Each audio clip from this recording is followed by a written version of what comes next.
Welcome to this week's episode of Under the Fur, and I am very fortunate to have my good friend Calum Marshall with me. He has been a veterinary nurse since he was 17. 17. 17, I started training. Yeah. I don't think I'd even left Wales at that point. You have been a nurse for 11 years, qualified nurse? Yeah, qualified nurse for 11 years. Fantastic. Where did it all start?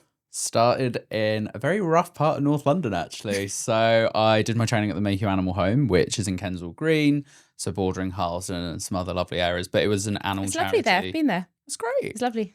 I loved it. I actually prefer working there to some of the posher places that I've worked. The clients were more upfront, friendly people, and hilarious, to be honest. The consult room was always funny. Yeah. I did my training there 3 years, and then I moved on to work in Essex. Well, Ilford, which is always contentious whether it's actually Essex or not. I can actually see you as an Essex boy. Absolutely not. That is almost as offensive as when one of my friends asked me if I ever purchased a Labubu. Have you? No. Nothing wrong with Essex boys, but I'm not one. And you don't have any Labubus? I definitely don't have a Labubu. Okay, so what did you do then? Is that where you started your nurse training? So the nurse training was at the Mayhew. So I did my apprenticeship there. And then I did my 3 years there, which was great because the nursing there was very hands-on. It was shelter medicine too, as well as community outreach. So got a real mix. Wild situations going into like high rises to deal with Dobermans on ridiculously high floors, trying to get them out, working alongside the police quite a bit. Doing outreach on estates, lots of community-based work, trap, neuter, release work, going out with animal welfare officers, and just it wasn't your standard nurse training, and I'm very glad for that because it has meant that most of the things that get thrown at me in my career I've not been too fazed by. You are hard as nails. This as well. Unflappable, hard as nails. Yeah. It's always fun when something finally gets the heart rate up. But yeah. My favourite thing is the look on your face when I walk in with 7 extra procedures in a day. What? And I'm just like, all right, here we go. You're like, goodbye to those dinner reservations, kind of knew this was happening. Yeah.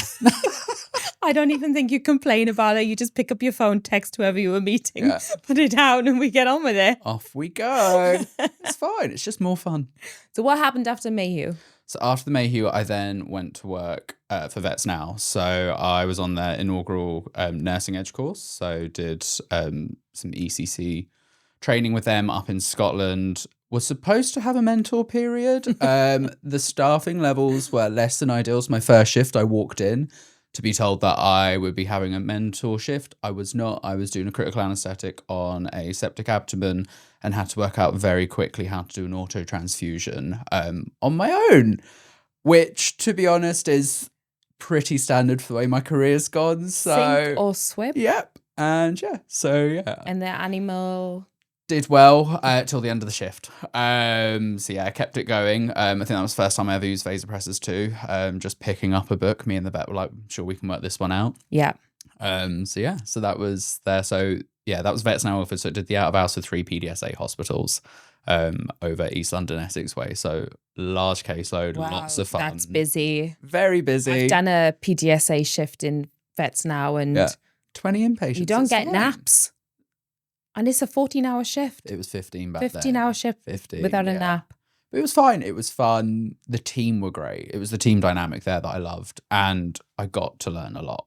The clients were always interesting, come in with like hilarious stories. So I actually really enjoyed working there. So do you have any stories? Lots of stories. Do you want to share any? I don't know. It was always I think one of my favourite ones was a dog that was obviously intoxicated with marijuana.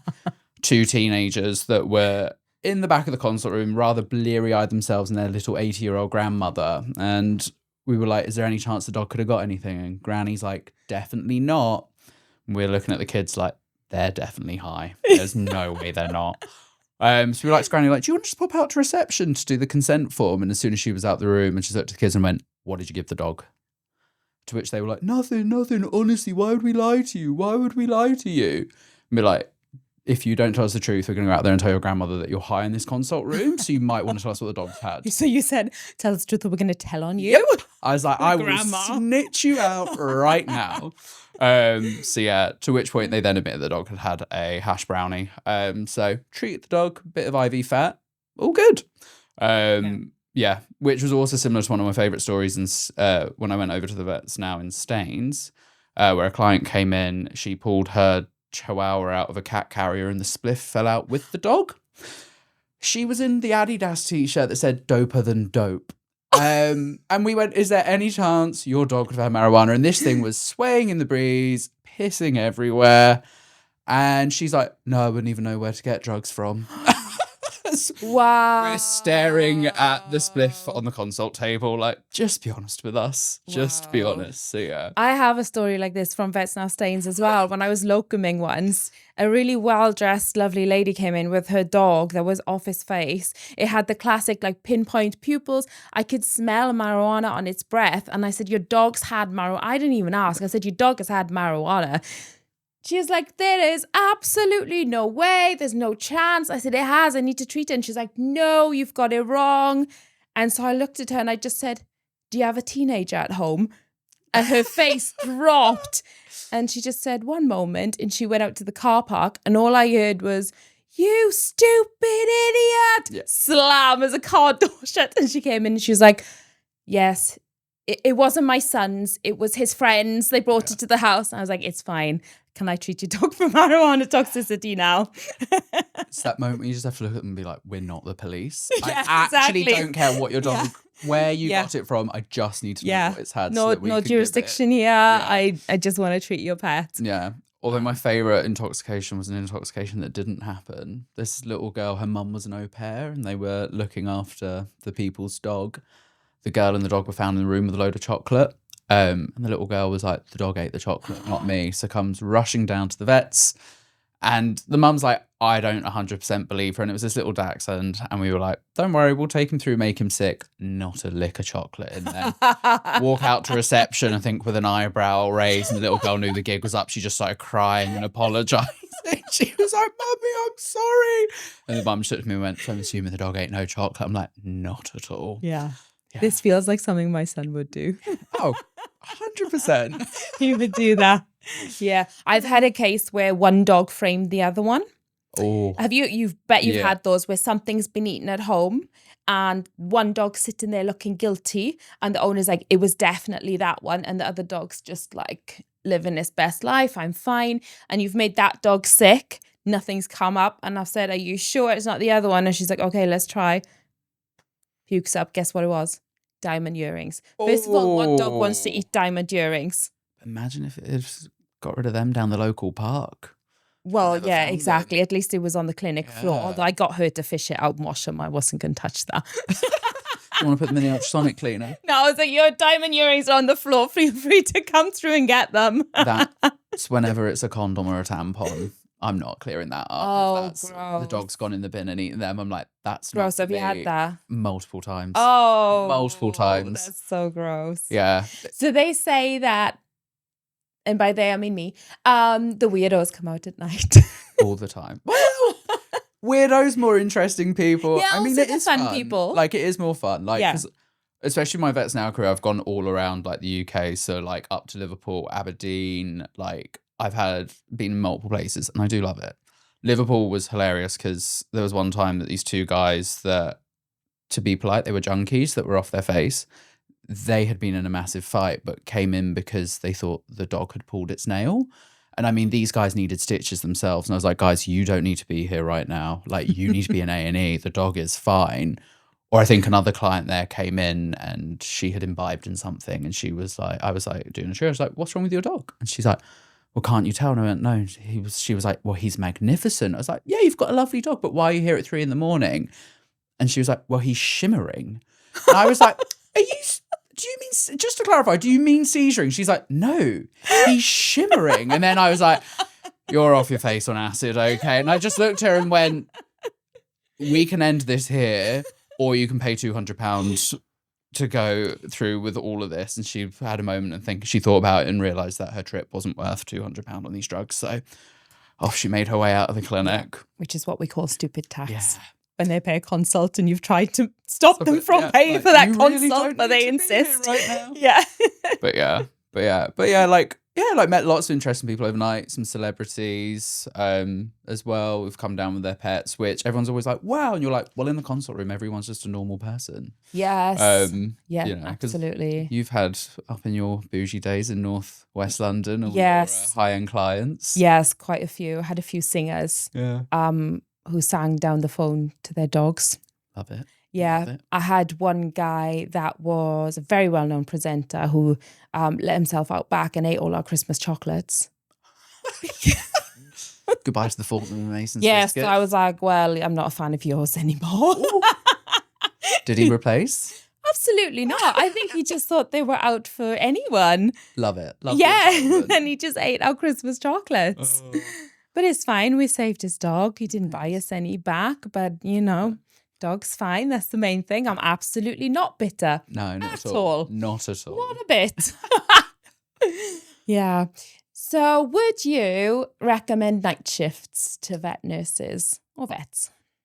I would for a short time frame. The experience and exposure you get and the way that you just have to think on your feet sometimes and problem solve, you're never going to get when you're surrounded by people in a day clinic. Yeah. There are things that happen at 2, 3 in the morning that sometimes, you know, you just need to work it out. There was one time that I was operating with a vet. We were doing GDV and the suction wasn't working. This dog was bleeding left, right and centre. And we were like, what is the largest, most absorbent thing we had? And it was using the sterile drapes, having to pack this I think it was a Great Dane. It's a Great Dane or German Shepherd, but trying to like stop bleeding at 3 in the morning and just work things out like that. Like, well, that's absorbent. We can use that to pack while we try to work it out because the suction's not working. And absolutely. Yeah, like, yeah. And you see the weird and wonderful cases. I mean, the students that I deal with now are always like really excited to see things. So I'm like, oh God.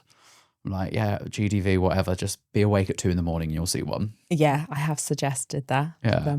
Yes, that story sort of reminds me of the first day at the vet station when you kindly came to hold my hand and we opened and let's just say our standards dropped quickly. Yeah. I mean, realizing that, you know, they always say you should have a practice run and we definitely should have. Yeah, backup plans. Run. Well, we had the backup plans. We did have the backup plans, so it's fine. And surgery went ahead. We managed to, you know. We managed to jimmy that oxygen tank to the cable and oxygen was flowing. Yeah. I managed to work an autoclave out for the first time in how many years after using a piping bag to pipe sterile water into the hinge joint instead of the tank. That was excellent. So just for the people listening, what happened was neither me or Calum knew how to make an autoclave work. We were the only ones there. And so we knew we needed water and we had to get the water into the autoclave, but we didn't know how. And so Calum here decides he's going to get a piping bag because we didn't have a funnel even and try to pour the water in.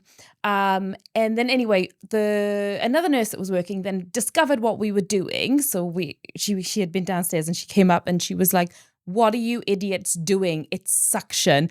Connected the tube, popped it into the water, and there you go. It sucked it all up. It made sense when you knew, but if you don't know. If you don't know. Yeah. Yeah. The piping bag seemed ingenious at the time. Yeah. So resilience. Yeah. This is a good thing. So it's a good sense of humour. I mean. Sense of humour. All shifts come to an end. All things, you know, actually going into things with a bit of a sense of humour, it'll all be fine. Like things will always be fine. You'll work things out. You know, you're there to do the best that you can. So yeah, and I think that's one of the things I've always enjoyed, like with people I've worked with night. So when we did night shifts together, no matter how bad, like that night where we had 5 X-laps back to back? Yeah, back after back. And I think we ended up working something like 22 hours. Yeah. And we went home for about 4 hours and then came back into work. Yeah, to do that. And there was no one to cover our shifts. No. So it was middle of COVID. These pets don't get treated or we miss a bit of sleep. Yeah. And I think it was that point, I think, what was it, the 4th one where the night vet came through with that smile and we were like, there can't be another X-lap left to do in West London. And he was like, I've just scanned this dog and its spleen needs to come out. And we were like, how? How is there any more surgery that needs to be done? But yeah. Yeah. I sometimes wonder if we have a friendship or a trauma bond. I mean, what's the difference? What's the difference? You know, it's strong working. trauma bond is a strong friendship. Yeah. You know, and without that trauma bond, you wouldn't have found it hilarious when I flew us into the wrong airport. So that's true. That's true. I would have preferred it if we had been in the city we were meant to go to. We were in the But city. it was we so were meant much to go fun to. being in the middle of nowhere with no taxis and no buses and Race across the world. People apply to go on that TV show, trying to and get you know, into I Valencia. gave you the experience. Yeah, it was funny.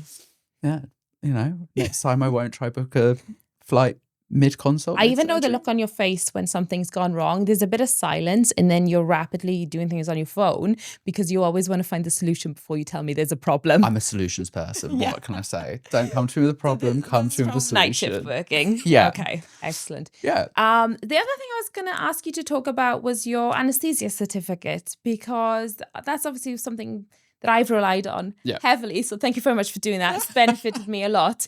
And I feel very, very safe and secure when you're doing my anesthesias for my procedures. So we know I do orthopedics and more of the maybe more complicated surgeries that take a long time and also are unstable patients. It's super important to me to have someone that I can really, really trust to do the anesthesia. It's hard to have eyes everywhere. So can you tell us what you did, where you went, and how it sort of helped you? Yeah, so the course was based out of Philadelphia, and it was a lot of the diplomats from Penn that were running it. So it was had a very long title. It was like perioperative anesthesia, critical care analgesia, but it was about performing advanced anesthesia. And to be honest, I got access to some of the best teachers I could have ever hoped for. So yeah, the course was taught over in the States. So I was flying backwards and forwards between working my full-time job at Vets Now and studying over in the States. So would go over for a study block, come back, bash some shifts out, head back over. But the course literally covered everything. And I could not thank them for the level of education that I got. The detail it went into was wild. The pharmacology, the nitty-gritty, the things that now a lot of people eye roll when I'm like, oh, this is cool, let's talk about this. And the student nurse is like, why is he talking about Mick? Why does he want to talk about the way that drugs interact? But that is what I find interesting, like with the anesthesia. And then I think my student nurses actually start to tremble a little when you. They love the questioning. They love when they walk into the operating theatre, and I'm like, they see the syringe drivers are going, and they know what I'm about to ask.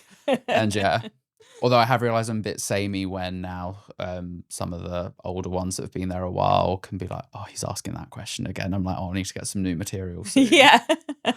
But yeah, got to go up to Cornell. So there we were taught by like Ryan Goggs and some other Dan Fletcher, who runs the like Recover CPR certificate.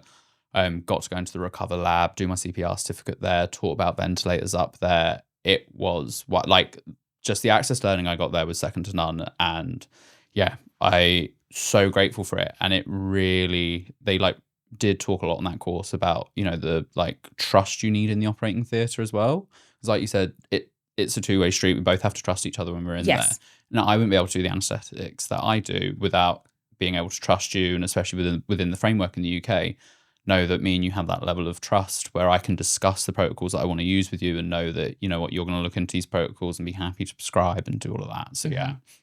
And yeah, it leads to some great surgical outcomes. I mean... Yeah, I think it's great. I mean, it should be this way. It should be collaborative. Yeah. Yeah. And yeah, like it should be collaborative, go both ways, where as a nurse, I can come up to you and have a discussion with you and be like, oh, I think this would be a great protocol for this. And you'd be like, yep, look into that, check that you're happy with it, and yeah, go forward. I mean, one of our first surgeries was a thoracotomy together, because you were like, I need to do a thoracotomy, but I don't know anyone that can anaesthetize well. And I was like, well, funny that. Although when I then asked for a ventilator and you pointed at a student nurse, I was like, not quite what I'm used to, but I'll make do. Yeah. Yeah. We have very good ventilators. The ventilators we are brilliant. Recently had that the dog Ola that was on the Panorama show.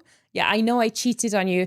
Callum is very unhappy with me because I did the thoracotomy without him, but it was by accident. I didn't know my hand was going to go into the chest. Yeah, she slipped and fell on it was the excuse. Yes. And I quickly advised my one of my nurses there to start ventilating, and she did a great job as a human ventilator. Very proud. I mean, she was my student, so very proud that she managed to do that. Yeah. And then you've also done a lot of leadership. Yeah. And you're coming into a new leadership role now. I'm nursing and operations manager at the vet station. Yes. Which very excited about. yeah, it's one of those jobs. As soon as I told all my friends about it, everyone was excited for me, was like, this is everything that you've wanted in a role for a very long time. But yeah, I started even as a student nurse. I had sort of some leadership responsibilities with like animal care assistants and overseeing them. And I got a lot with being left on my own for night shifts at the Mayhew as well, just overnight as animal care assistant. But when I went and started at Vets Now, there was no principal nurse manager. There actually wasn't. There was one other part-time nurse in the clinic. Like that role didn't exist, or it did exist, but you Exist- didn't have one? They didn't have one in there. Right. So I remember being about 4 months in, I hadn't even passed my probation, and my manager at the time called me into a room and she was like, so as you know, there's no principal nurse here. I was like, yeah, no, what's the plan? Are you going to recruit someone in? Obviously, I was less than 6 months qualified, did not even think that I'd get a management role. And they were like, so we've got two options here. You can do the job, take the title, have the pay. I was like, okay. I was like, wasn't expecting that. They were like, or you can do the job, not have the title, not get the pay. And I was like, well, with that Sophie's choice, I think I know what decision I'll make. So I then, as soon as I passed my probation, became the principal nurse manager. 5 days into the role, I had to dismiss someone, which was a baptism of fire, coming into a leadership role. And yeah, it was all a massive learning curve from there. So my first year as a qualified nurse, it wasn't just learning all the clinical side, it was all the leadership skills.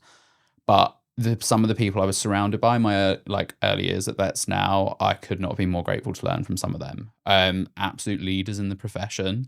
Amazing. Powerhouses. I mean, Yeah. I was a gobby 20-year-old. And I remember getting into Couldn't imagine it. No, me, gobby. No. No. Getting into a rather public set too with the head of clinical nursing, and one of my friends being like, can you stop it? You're not going to win this. And I was like, well, I'll give it a try. And, it taught me lessons in sometimes you do need to wind back. You do need to actually, you don't always have to try get your point across. And I wish I'd known that earlier. And I sometimes think if I'd gone into leadership a little bit later, I'd have learned that lesson in other ways instead of on such a public manner. And yeah, the early parts of my career was lots of lots of wins, but then lots of me making some quite public mistakes, which Yes. I'll own. But I also don't think that structure existed then. I've seen it now, and I think that's a little bit of what's improved with like the larger veterinary groups. They've brought in leadership training. Yeah. I know when I was working for Linnaeus, we did personality. What are they? Quizzes? Yeah. Where they tell you scored. disc, or you can do the colors, or there's multiple different ones. And I think that was the first time ever that I realized, first of all, I'm weird compared to everyone else, but also this is why I don't communicate well with this person. Yeah. And this is what they think of me when I'm really direct. They're offended. And then the other way around, they got to realize that I wasn't being offensive. I actually prefer direct communication, that kind of thing. I didn't have a clue. And that was, well into my 30s, and I didn't have a clue about these things. And that really didn't exist when we started our careers. And so we would stumble along and publicly embarrass ourselves. Yeah.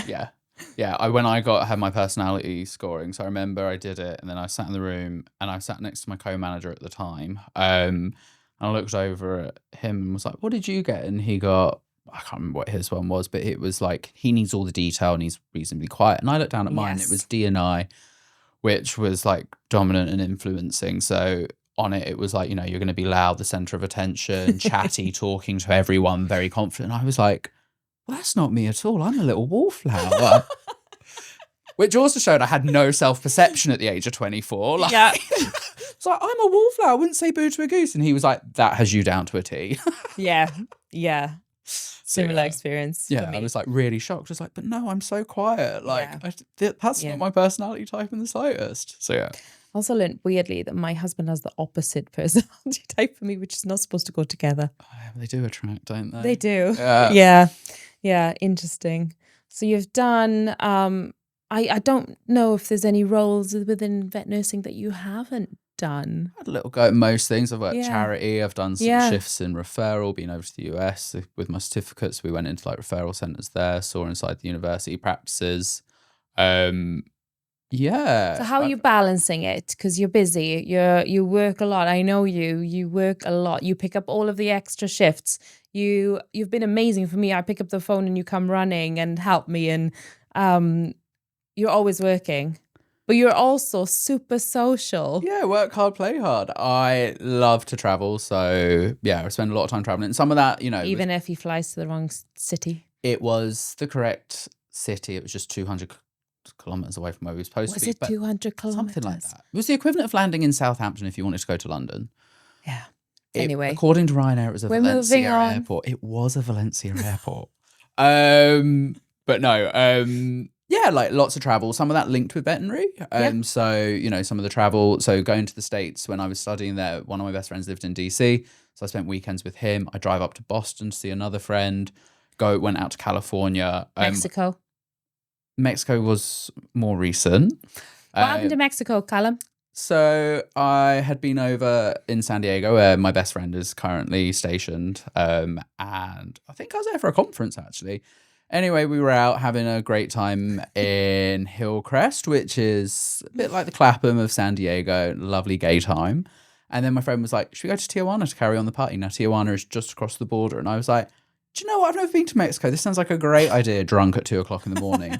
So we hop in an Uber, we're going over the border, and obviously there's 3 guys in an Uber at 2:00 in the morning. We get pulled by the Mexican Border Patrol. Anyway, get pulled out the car. I would have pulled you. Yeah, I mean, retrospectively, this was one of the worst decisions I've ever made. But yeah, we get pulled over, and next thing that we're being searched, fine, didn't think anything of it. And then I am lactose intolerant, so carry lactase pills with me everywhere, especially in the US. Everything has milk in it. Anyway, my pills come in these it looks like a little Tic Tac box. But when the pill's been there for a while, it just kind of crumbles up into a powder. Next thing, I'm in handcuffs, face down on the car bonnet, and they're like, we're arresting you for possession of drugs. And I was like, they're not drugs, it's lactase pills. My Spanish, almost non-existent. Vanessa has seen me try to converse in Spanish. I will just slip into Italian. I did lie to you when you were drunk, and I told you Spanish was just Italian with a Spanish accent. Yeah, and it's not at all. Nowhere close. But yeah, anyway, so next thing I've got the handcuffs on, face down, and I'm like, what is going on? And then I do say to the guy, I'm like, they're lactase pills. And he's like, what does that mean? I was like, synlactosa. And he was like, oh, got it. But then he was like, whatever we're calling this, speed. And I was like, I've never sobered up so quickly in my life, but one of my friends was with us in the US military, and suddenly the handcuffs have come off of him. And we're all like, what is going on here? Anyway, a couple minutes later, finally we're like, how much? So the price of freedom is $600. And yeah, let's carry on our merry way. Wouldn't expect it to happen to a vet nurse, but it did. Thank you for sharing that absolutely not embarrassing story with us. I mean, you know what? At least it wasn't, I forgot to take the lactase pill and the effects of that had happened. I'd much rather this. Yeah. On the Mexican border. On the Mexican border. In an Uber. Yeah. Yeah. So we also traveled to China, which I like to say I surprised on you. Yeah.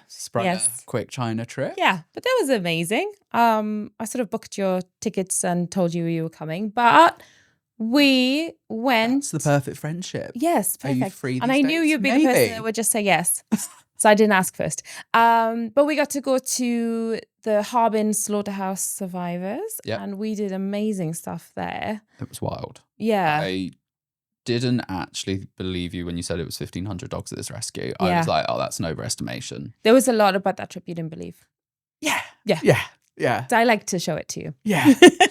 But yeah, 1,500 dogs, and just the work that charity, having had such a strong charity background, like I was not expecting this charity to be functioning at the high standards that it was. Yeah. The cleanliness, the care for the pets there is just second to none. Yeah. And I was so happy with how much we got done. Yeah. Yeah. You know what? By 10 a.m. one day, we'd had 4 or 5 dentals done. 4 or 5 dentals. And we're talking 8+ teeth removed per dog. Oh, yeah. Yeah. Yeah. I think, yeah. Knee surgeries, doing all eye of it. surgery. It was the teaching as well, just being able to teach, and the gratitude from the vets at that sanctuary that we were taking our time to teach them. I actually can't wait to see them again. Well, yeah, two weeks. Yeah, I booked this again. We're going again in 2 weeks. I know. Yeah. Apparently that was when my leaving drinks were booked for vets now, and I was like, yeah, you're going to have to move them. I've been put on a plane again. Oh, yeah. Yeah. I'm also not sure I ran those flight tickets past you either. Yeah. And then also, you ran. I do run. You tried to make me run, but I want to run. So. You did run, and I retrospectively feel very bad about that. I made Vanessa do a half marathon round the Surrey Hills with 3,000 feet of incline. The first time I'd ever run more than 10 kilometres. Now, I am sporty. I play a lot of sports. World record holder. Rowing. But I don't run. I hate running. You did great. I think because it was mostly walking, to be fair, with that amount of incline. Very good time on that run. And that is not an easy run. I would actually say that half marathon is harder than a marathon. That was hell. Yeah. I didn't know my name by the end of it. I didn't know where I was. You found me on a park bench, mute. And having a hypo. Hypo. The emergency nurse skills kicked in there. I was like, someone needs some glucose. Yes. And revived you. Yeah. But yeah. But you just ran the London Marathon for the guide dogs. For the guide dogs for the second time. Yeah. Amazing. Lots of fun. Very enjoyable day. And running for the guide dogs is an absolute honour and a pleasure. They're a charity that do so much good work. And I think when people think of guide dogs, you just think about, the guide dog owners and a dog that shows them around, but people don't see that actually the guide dogs do so much in terms of getting visual aids into schools so kids have access, ensuring that all children have access to education. They make sure that the guide dog and people that are living with vision loss have access to so many other things, and they lobby so much from the government. It's such a wonderful charity. And yeah, I'm very honoured to be involved with them. I mean, I've worked with them multiple times, like with the dogs throughout my career. And actually, I'd never thought about before that moment that I'd admit the dog back, that suddenly this guide dog owner hasn't got this absolute essential part of their life that they rely on, this companion who, sees them through day to day. So since starting doing that, it's really made me appreciate that and actually realize how lucky I am to be able to treat these dogs and get them back to their owners. So and this time with the marathon, there was Lynn, who's a guide dog owner, who she comes to all the events. Me and her quite like to have a beer. She's a runner herself. I think I'm doing the London Marathon with her next year, actually. I think she's running it. But she stopped at one point and just turned to me and gave me a hug and told me she was really proud of me and thanked me for all the, doing all that. And did you get a bit of hay fever?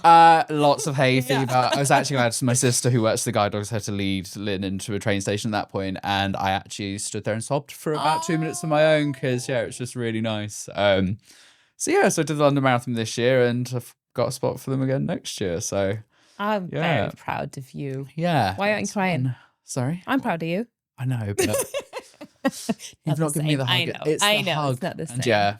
And and Lynn's guide dog is hilarious. Like, he is one of those ones that when he doesn't have his vest on. So for people that don't know, if a guide dog has a vest on, you do not talk to them. You leave them alone. They're in work mode. They're working. When they've got their vest off, they're back to normal dogs. And these dogs, you can see the switch between work mode and normal mode. Spike, as soon as that vest is off, you can see the retriever in this dog because whatever food is close, he's like, I'm going for that now. And but I love getting to spend time with Lynn and some of the others. And it's just a really, really special charity. They're actually going to come in and do some training with us all at the vet station so that we can be more accessible for all our clients. Can't wait. Yeah. That's amazing. Hopefully bring some of the dogs down. So one other thing I was going to bring up with you. There's not very many men in veterinary. Not anymore. No. Luckily, it's swinging towards what? I think all the classes that now graduate are about 80% female. Yeah. How's it for you? I mean, vet nursing, what is 1%? I always joke with Simon, who's a male nurse that I've worked with for years, that I'm like, are you getting audited this year for your CPD? And he's like, no. And I'm like, okay, it must be my turn then, because it's probably about me and him in the profession. And they've got to keep the statistics fair in checking who's doing what. So not a huge amount. I mean, for me, it's never been an issue. I've always loved learning from women, working with women, being surrounded by women. It's never been an issue for me. I was the only man in my college class, and routinely will be, but in different settings. But it's never really fazed me. I've always been surrounded by girls. Gays and girls. Gays and girls. You know. You're here first. Gays and girls. That's what works. That's pretty much the veterinary profession at this point, because a lot of the men in it as well. But no, Yeah, and also it brings another interesting perspective working with women that much, and opens up conversations that I think some of my friends that work in like male dominant industries would never have.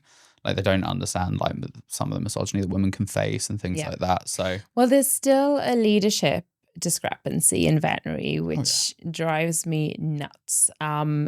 And I don't know how it can still be a thing, but it's like you said, 80% dominated female industry, but most of the leadership roles are male. And it's infuriating. Yep. It's like, how can this be? Yeah. I think recently as well with some of the corporates, they're swinging back where we were seeing Yes. great strides. Because there was one point, that's now the whole leadership team above me was female. Yeah. Like everyone was female. There was one male in the more senior leadership roles, but yeah, my direct chain was fully female.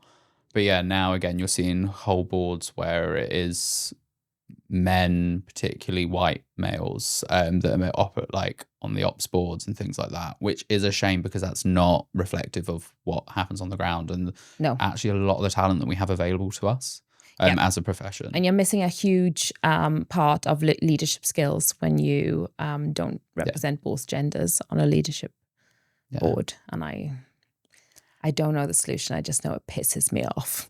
I think like there's a conversation to be had about like hiring practices and like, because I had it once where I was recruiting for a role in a part of London where it's very ethnically diverse, and everyone that came to me for an interview was from a white middle class background. So I turned around and went, this is for an entry level role. This is for an ACCA role. It's like, this is not reflective of my local demographic. So there is either an issue with where we're trying to recruit from, or somewhere in the process. At some point, people from like ethnic minorities are being filtered out, and that's not appropriate. Because when I'm interviewing as a manager, I should be getting a large like breadth of experience placed in front of me, so that I can hire like the best of the best. So yeah, it's having those difficult conversations. You know, affirmative action isn't as far forward as it is in the US. You know, it's not as much a topic of conversation, but it is having those conversations when we're looking at hiring practices as a profession. And but people don't like to have the awkward conversations. It makes them sad. Yeah. It's never bothered me. Yeah, you're fine with it. And then just before we wrap up, I want your words of wisdom. So there's a varied audience. We've got people who are in the veterinary industry and people that may be like pet owners. There might be some people that want to be vet nurses. So any words of advice for them? How can they start to get on the vet nurse track? What will help them to get where they want to be? So I think there's a couple of different ways with vet nursing. So you've got the degree route, which, you know, do your A levels, you apply, you do the degree route. Or for other people in like this is the route that I took, you know, the apprenticeship route. You come into it, and volunteering and getting involved in your local animal charities really makes you stand out. So I know when I look at CVs, I always like to see people that have gone and volunteered, tried to get involved in charities. And it is hard and it is difficult trying to get those places, but you know, looking at your smaller charities, cats protection, places like that, weekend volunteering and little things like that, just to get into it. And also the profession isn't what people always think it is. I think, you know, there's a misconception sometimes behind what veterinary work actually is. So getting that exposure to know that you truly actually want to be in there. Because, you know, throughout my career, I've had the odd person that will do 6 months. They're like, this isn't the job I thought it was, because actually it's a lot of dealing with people. Some people seem to think that, you know, you'll come in and just work with animals, but actually 70% of our job's dealing with people. So if you don't enjoy dealing with people, you're going to find a large amount of this role is not satisfying to you. Yeah. So yeah. I certainly don't, I don't think I would even take to interview someone that hadn't done work experience in the role. Yeah. And a lot of the people who want to come work at the vet station actually come and do some work experience days there first. Yeah, which I think is definitely the way that you want to do it, because you want to make sure you've got people that are in the right role and know what they're getting in for. But the charities definitely always appreciate people reaching out, trying to volunteer. Yeah, and that's a lovely way to volunteer. And then for people that are in the role, that are RVNs or about to become RVNs and maybe want to progress their career as you have, because what I often hear is that it's a dead end role, that you become an RVN and that's your ceiling and there's nowhere further to go, potentially to head nurse, but nowhere further. But you're an example of that not being the case. You've managed to still be an RVN and do the stuff that you love to do and do leadership roles. You've also taught, you've led lectures, and many other things. So how can they do that? Don't let people pigeonhole you. It's hard because even I sometimes will have to be like, no, I need to concentrate on one part of my career. At this point, I need to look at the leadership side. I need to look at the clinical side, but it's hard. As nurses, we don't have the luxury of set pathways and continuous progression, but you need to push your way forward into the rooms, have the conversations, and be proactive in trying to get education. Like one of the things with like nurses, like you don't always get the access to further certificates and other things. Not every practice prioritizes that. And you need to look at the environment you're in. And actually, if you're not in a supportive environment, change it, move it, or have conversations about this isn't a supportive environment for nurses. We're not doing anything to progress our nurses. So let's change that. Let's push forward. Let's start funding CPD. And then that's how you can slowly see positive change in the nursing profession. And then I think to like other nurses that are sort of more at my level that are seeing leadership roles, it's making sure that we don't do trapdoor where we've made it so we pull the door closed behind us. It's looking to see how you can progress the next profession on, push them to go further and do more and support them. Because there is always that thing, the old head nurse that everyone's a bit fearful of. Like, I don't think that's what you want to be. You want to be the head nurse that is pushing the younger nurses to like go for management roles, go for more clinical experience and giving them that. So yeah. Thank you so much for coming today. It's been amazing. Yeah, thank you for having me. You're waffling along. I think it's really good to see your perspective and everything you've achieved. And I'm proud of you. Oh, don't. You'll make me cry. You'll make me cry. Thank you, Calum. Thank you.